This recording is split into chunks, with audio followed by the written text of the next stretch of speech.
এরপরে 14 মাসেও তিনি আসেননি। ইউনূস সাহেব যখন তার সঙ্গে চুক্তি করে এসছে তার মামলা তুলে নেওয়া হবে, তিনি কি কি ছাড় দেবেন নির্বাচনের ব্যাপারে, সব যখন সেটেলড হয়ে গেছে তারপরেও তিনি আসেন। দেশের বাইরে থেকে এই যে পিনাকি, তারপরে ইলিয়াস, তারপরে কনক সারোয়ার, এরা খুব উস্কানি দেয় সেনাবাহিনীকে নিয়ে, যা তা বলে এবং বিভিন্ন রকম প্রেসক্রিপশন দেয় কোনটা ধ্বংস করতে হবে, কোনটা রাখতে হবে, কোথায় কি কর্মকাণ্ড পরিচালনা করে, তাদের বিভিন্ন রকম প্রেসক্রিপশন, এবং সেগুলোর পরিপ্রেক্ষিতে আইএসপিআর আবার বিবৃতিও দেয়। মানে কত একটা অদ্ভুত ঘটনা। হ্যাঁ, তো সেনাবাহিনীর এই দুরবস্থার কারণটা কি? কে বলবে, মঞ্জু ভাই নাকি কাজী মামুন?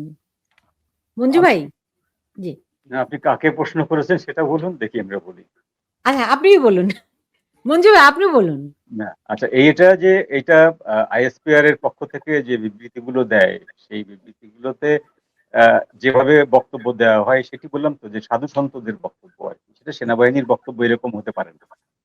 তো যে একটা ব্যক্তি আপনাকে, মঞ্জু ভাই, আইএসপিআর এর বক্তব্য তো চিরকাল এইরকমই, মানে কোনো ভিন্নতা কোনো কথা দেখছেন? না না না, চিরকাল এরকমই না। কারণ বাংলাদেশের ইতিহাসে সেনানিবাসের ইট খুলে নেব এই বক্তব্যটি 53 বছরে কোনোদিন কেউ দেয়নি মিডিয়াতে। মনে মনে মনে মনে আপনি সেনানিবাসকে আলাউদ্দিনের দৈত্যের মতো আপনি তুলে নিয়ে বঙ্গোপসাগরে ফেলে দিতে পারেন, that is another thing.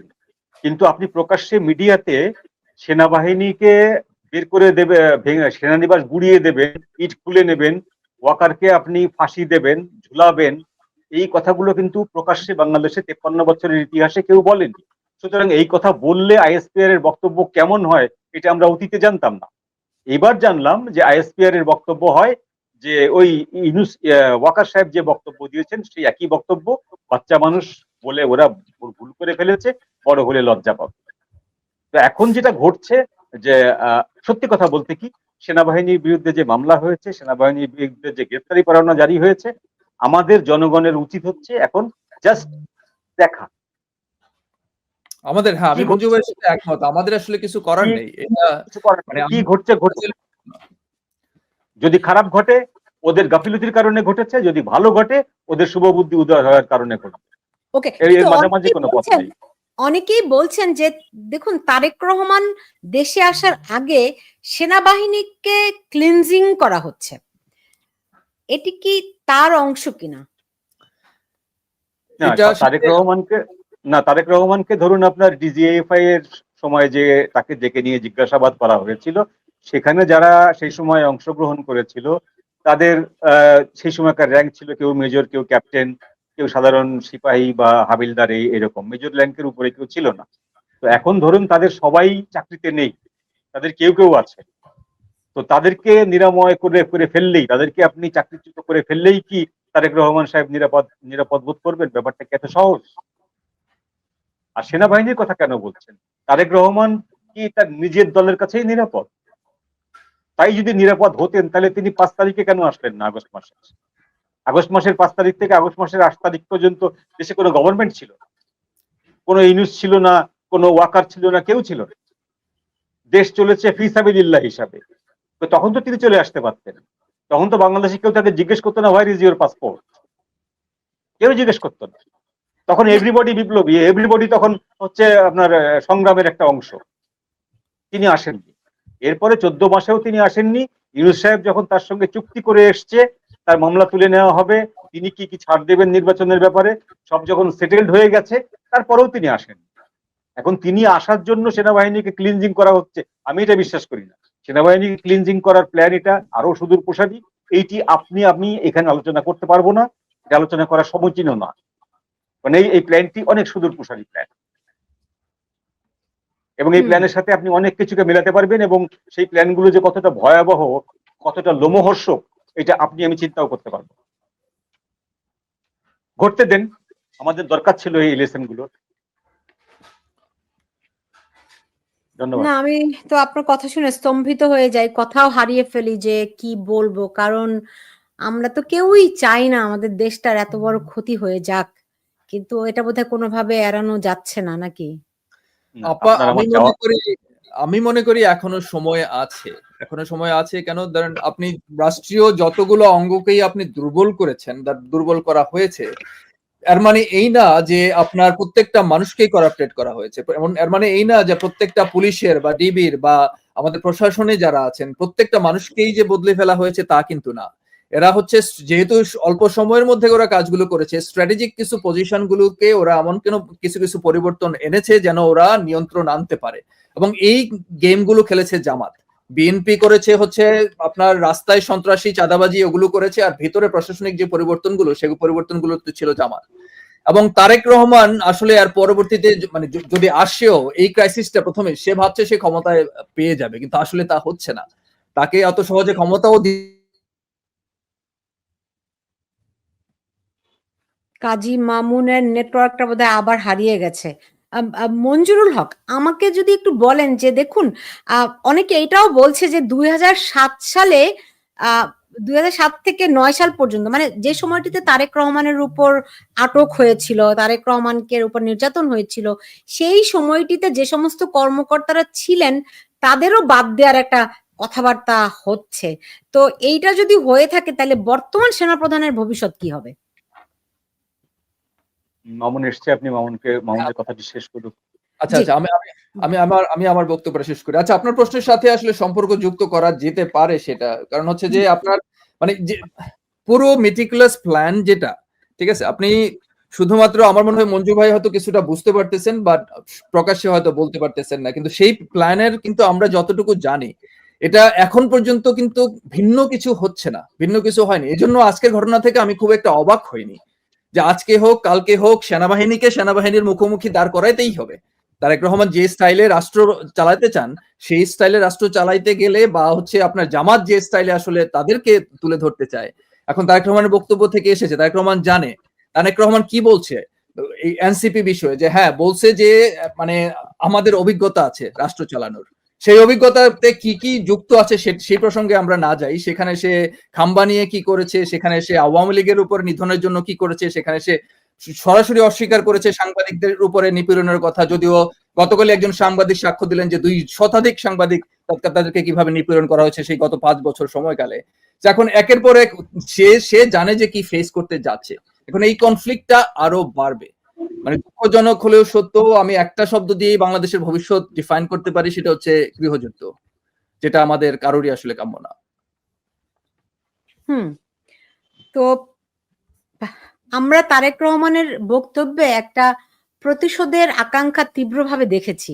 Manju ভাই, আপনি কি আগের প্রশ্নের উত্তরটা একটু দিবেন, তারপরে আমি পরের প্রশ্নে যাই। প্রশ্নটা আবার করুন যে ওয়াকার সাহেবের কি এখানে, তাই তো? Right right. না, ওয়াকার সাহেব তো সেই সেই সেই গ্রুপের না, উনি তখন ডিজিআইএফ এ ছিলেন না। না, সেই সময় তারেককে যারা জিজ্ঞাসাবাদ করেছিল, তারেককে তারপরে যখন সরকারের সেই সময়কার ইন্টারিম গভর্নমেন্ট যেটা মঈনুদ্দিন ফখরুদ্দিন গভর্নমেন্টের কাছে যখন তারেক আবেদন জানালো, মুচলেকা দিল যে আমি আর জীবনে রাজনীতি করব না, বিএনপির সঙ্গে সংস্রব রাখবো না, আমার চিকিৎসার জন্য আমাকে অনুমতি দেওয়া হোক, তখন বিশেষ ব্যবস্থায় একটি অর্ডিন্যান্স জারি করে তাকে দেশ ছাড়ার অনুমতি দেওয়া হলো, এবং সেটি ডিজিএফআই কে দেওয়ার পরে ডিজিএফআই বা বাংলাদেশ সেনাবাহিনী সেটি সেটা আমি স্বীকার বলি করে না। নিল। ধরেন এরকম কথাবার্তা হচ্ছে যে তারা মানে যারা তারেক রহমানকে জিজ্ঞাসাবাদ করেছিলেন তাদেরকে বাদ দিয়ে দেওয়া হবে সেনাবাহিনী থেকে। তো যদি তাই হয়ে থাকে তাহলে ভবিষ্যতে এটা তো একটা প্রতিশোধ পরায়ণতা, রাইট? তো ভবিষ্যতে সেই প্রতিশোধ পরায়ণতা থেকে কি আপনার মনে হয় ওয়াকারুজ্জামান বাদ পড়বেন? না না, এটা এটা এটা হচ্ছে যে জাস্ট গায়ের জোরে কথা বলা। এখন ধরুন যে আওয়ামী লীগ 9 সালে ক্ষমতায় এসেছিল, 9 সালে ক্ষমতায় এসে যদি 10 সালে বলতো যে 2001 থেকে 6 পর্যন্ত যে লোকগুলোকে চাকরি দেওয়া হয়েছে যত যত জায়গায়, নট অনলি সেনাবাহিনী, পুলিশ, সেক্রেটারিয়েট থেকে শুরু করে ঝাড়ুদার পর্যন্ত, পৌরসভার ঝাড়ুদার পর্যন্ত যত জায়গায় চাকরি দেওয়া হয়েছে, এভরিবডিকে স্যাক করো, তাহলে কি শেখ হাসিনা সরকার চালাতে পারতো? চলে কখনো? এটা হয় কখনো? আপনি বিশেষ কতগুলো জায়গায় যে লোকগুলোকে মার্কা মারা, যে লোকগুলো দেখা গেছে যে বিগত সরকারের হয়ে আইনকে অপব্যবহার করেছে, আইনকে সরাসরি জননিপীড়ন হিসাবে কাজ করেছে, সেরকম কিছু লোককে আপনি সরিয়ে আপনার লোককে আপনি বসাবেন, সেটি সব সরকারই করে থাকে। শুধু শেখ হাসিনা সরকার করেছে তাই না, বাংলাদেশের সব সরকার সেটা করেছে। কিন্তু সেইটা করার ক্ষেত্রে এখন যদি আপনি মনে করেন তারেককে যারা ধরে নিয়ে গেছিল তাদের সবাইকে আপনি বিদায় করলেন, ঠিক আছে, ধরুন সেটা 30 জন লোক, 30 জন লোক বিদায় করলেন, 30 জন লোক বিদায় করলেই কি তারেকের প্রতি যে সেনাবাহিনীর যে ঘৃণা ছিল বা সেই সময়কার জনগণের বা এখনকার জনগণের যে ঘৃণা আছে সেগুলোকে আপনি মুছে ফেলতে পারবেন? নেভার, কোনোভাবে সম্ভব না। আর তারেক রহমান এখানে আসছে না, আপনার আলোচনায় এটা তারেক রহমান আসছে না। সেনাবাহিনী সংক্রান্ত এই ঘটনাটি, এটি মামুন স্পষ্টতই বলেছে এটি জামাতি প্লট, এটি জামাতি প্লট, এবং সেই জামাতি প্লটটা আপনার approve by deep state, approve by interim government, approve by everybody যারা পাওয়ার হোল্ড করছে। রাইট, সেই ক্ষেত্রে মানে সেক্ষেত্রে কি কাজী মামুন বলছিলেন যে গৃহযুদ্ধ অবধারিত, তো গৃহযুদ্ধে পক্ষ বিপক্ষ কি হবে? গৃহযুদ্ধের হ্যাঁ মঞ্জু ভাই শুরু হলে আপনি গৃহযুদ্ধের মামুন বলেন, আমি জাস্ট খেয়ে ধরাই দিই, গৃহযুদ্ধ শুরু হওয়ার আগ পর্যন্ত কেউ বলতে পারে না যে আমার পক্ষে আমার বন্ধু থাকবেন কি থাকবেন না। গৃহযুদ্ধ শুরু হলে পক্ষ বিপক্ষ আপনা আপনি সেটেলড হয়ে যায়। মামুন বলেন। এখানে আপনার মানে যেটা হবে যে আপনি এই সিনারিওটা পাবেন, এটা আসলে পাকিস্তানের মতো হবে না। সিচুয়েশনটা অনেকটা হয়ে যাবে আমাদের আফ্রিকার মতো। কারণটা হচ্ছে কি, এখানে আপনার বিভিন্ন জায়গায় যেমন ধরেন গোপালগঞ্জ, ঠিক আছে, সেনাবাহিনী যতই শক্তিশালী হোক না কেন গোপালগঞ্জ দখল নিতে পারবে না, বা সেনাবাহিনীর কোনো অংশ, ঠিক আছে। ওই একটা অংশ হয়তো, বা ফরিদপুর গোপালগঞ্জ ওই একটা অংশে দেখা যাবে যে যারা মানে আওয়ামী পন্থী আছে বা যারা মুক্তিযুদ্ধের স্বাধীনতার পক্ষে, ছাড়া সবসময় শক্তিশালী থাকবে। বাংলাদেশে এরকম অনেকগুলো ক্লাস্টার আছে, ময়মনসিংহ, শরীয়তপুর, মানে সারা বাংলাদেশ ঘুরে দেখেন, ঠিক আছে। তারপরে বিভিন্ন জায়গায় ক্যান্টনমেন্ট গুলো আছে, এক একটা ক্যান্টনমেন্ট। জামাত কিন্তু প্রত্যেকটা ক্যান্টনমেন্টে তাদের যে অবস্থান তৈরি করতে পেরেছে তা কিন্তু না। এর বাইরে বিএনপি জামাত নিজেরাই লাগবে, যে একজন চাচ্ছে প্রশাসনিক ক্ষমতা, আরেকজন চাচ্ছে রাস্তার ক্ষমতা। এখন গৃহযুদ্ধে দুইটা পক্ষে গৃহযুদ্ধ হবে না। বাংলাদেশে যখন গৃহযুদ্ধ শুরু হবে তখন আসলে একই সাথে 10টা 12টা 20টা 25টা ছোট ছোট গোত্রের মধ্যে যে লড়াই, সেই লড়াইটা শুরু হবে, আঞ্চলিক লড়াই শুরু হবে। একজন দেখবেন যে ইউনিয়ন চেয়ারম্যান নিজেকে ডিক্লেয়ার করে বসে আছে ওই এলাকার প্রধান। ঠিক একইভাবেই হয়, মানে বিশৃঙ্খলা ওরা এমন ভাবে চাচ্ছে যেখানে আসলে সবচেয়ে মানে ইউএস এর জন্য যেটা সুবিধা হবে, যত আওয়াজ তত বেশি নিয়ন্ত্রণ নিতে পারবে, যত বেশি এইড আসবে তত বেশি আমরা ডিপেন্ডেন্ট হব ইকোনমিক্যালি, এবং মানে স্বাভাবিকভাবে তখন নিরাপত্তার প্রশ্ন আসবে যে বাংলাদেশের সেনাবাহিনী ব্যর্থ। ইতিমধ্যে প্রমাণ করেছে বাংলাদেশের সেনাবাহিনী ব্যর্থ, যে 14 মাসে দেশের আইন শৃঙ্খলা পরিস্থিতি নিয়ন্ত্রণে নিতে পারছে না। প্রতিদিন এখনো 3টা 4টা 5টা 10টা লাশের ছবি আসছে আমাদের, শুধুমাত্র আমাদের টাইমলাইনে দেখতে পাই। বাস্তবের অবস্থাটা কি পরিমাণ হয়তো আপনারা চিন্তা করে দেখতে পারেন। সেই সিচুয়েশনটা তৈরি করা হয়েছে, এখন অবধারিত মানুষ এখন গৃহযুদ্ধ চায়। যাদের সাথে কথা বলি এখন বলে যে না, কোনো একটা মুক্তি চাই, আমরা বের হতে চাই এই সিচুয়েশন থেকে যে কোনো ভাবেই। এখন এটা এটা এটা কিভাবে অ্যাভয়েড করবেন, আপনি কিভাবে নিয়ন্ত্রণ করবেন যে আমি দুই পক্ষ, এটা মুক্তিযুদ্ধের মতো না। আমাদের 1971 সালে আমরা যেটা করেছি যে হ্যাঁ, আমরা শুধুমাত্র আমাদের লড়াইটা ছিল কার বিরুদ্ধে, পাকিস্তানি সেনাবাহিনী এবং তাদের কিছু দোসরদের বিরুদ্ধে। কিন্তু এখন আমাদের নিজেদের মধ্যে লড়াই, সেনাবাহিনীর মধ্যে লড়াই। এই যে পুলিশের মধ্যে এতগুলো লোক যে নিপীড়িত হলো, এতগুলো লোক যে পুলিশের যাদের বন্ধুদের হারালো, ভাইদের হারালো, সহকর্মীদের হারালো, আপনার কি মনে হয় না যে একটা সিচুয়েশন যখন তৈরি হবে তখন এরা নিজেরাই নিজেদের বিরুদ্ধে আবার অস্ত্র ধরবে?